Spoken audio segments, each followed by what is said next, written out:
This week's big review is kind of an update, but also a new product as well. It's Strezov Sampling's Thunder X3M. It runs in the full version of Kontakt 5 and is a massive 19 gigabytes when it's unpacked. It's a huge thunderous percussion library that has been developed from content within Strezov Sampling's Thunder 1, 2 and 3, but also there's been lots of extra content added here as well.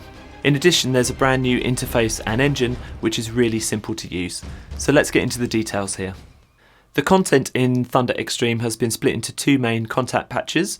There's a Thunder patch and there's a Thunder Rolls patch as well. I'll come onto the rolls a little bit later, but the main content has up to 10 dynamic layers for each sample and up to 27 round robins, which is a huge amount.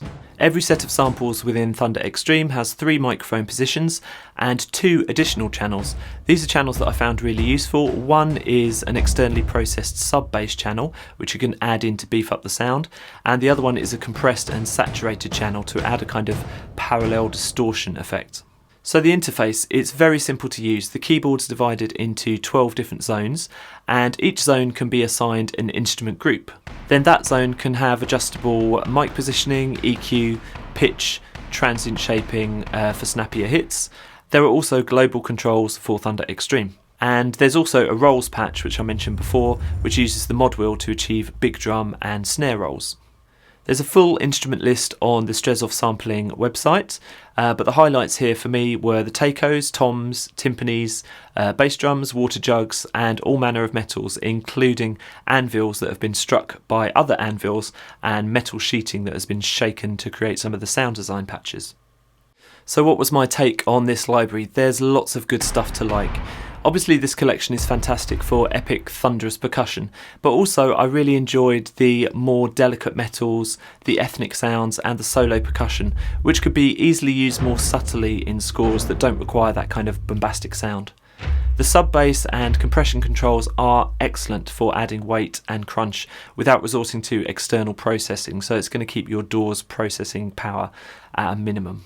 I also found the help button on the interface really useful. That adds an overlay to the interface which shows you exactly what all the controls do. As I mentioned, the keyboard layout is simple but effective. You basically just select the zone that you want to use and then add a particular set of samples to that zone. And because you can add any samples to any zone, you can set up duplicate sets and carry out that sort of two-handed playing really simply. I also appreciated that I didn't have to start from scratch loading instruments into each zone every time I wanted to play the instrument, because there's actually 8 already set up multi-patches which include all of the main instrument groups there. You can just load them straight into Kontakt and off you go. There's just one thing that I think could be improved upon with Thunder X3M.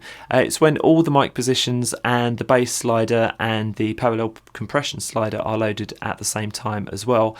You've got a little bit of phasing going on with those low instruments, which to be honest isn't surprising because obviously you're layering up 5 different levels of the same instrument simultaneously.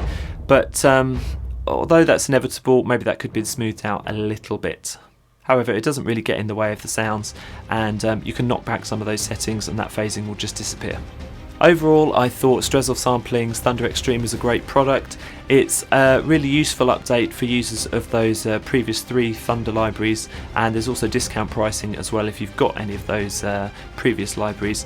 So jump onto the Strezov Sampling website, check out the demos and the discounts that you might have available, and really get into that product and start creating that thunderous percussion that you know your tracks deserve. Thank you so much for watching. That's just a small taste of the Samplecast, a weekly podcast and YouTube show for sample library geeks and plugin enthusiasts. You can find out more information at thesamplecast.com. Don't forget to subscribe.